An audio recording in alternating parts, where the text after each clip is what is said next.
What's up everyone, welcome back to the channel. In this video I'm going to show you guys how to sign the web forms on your website with the Freshsales platform. For that the process is very simple, easy and to the point.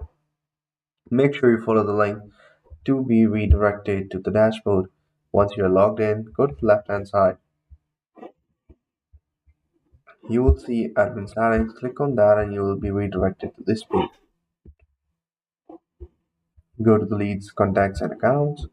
Underneath it you will see web forms. Go ahead and create one. If you already have one, just go ahead and connect it over here. So once you have connected it, there will be certain automations like set reminders to call new website leads, set reminders to engage with the new website lead, notify your team about the new website lead. So these are the workflows that we can use to notify the team about the contact status. If the new contact is added, that is notify your team about your new contact leads.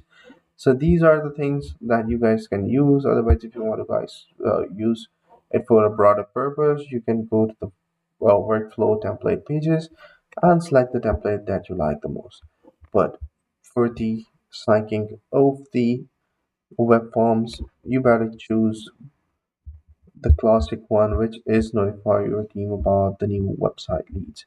So that is pretty much it. I hope you find this video helpful. If you do, please consider subscribing to our channel. Take care. Bye bye.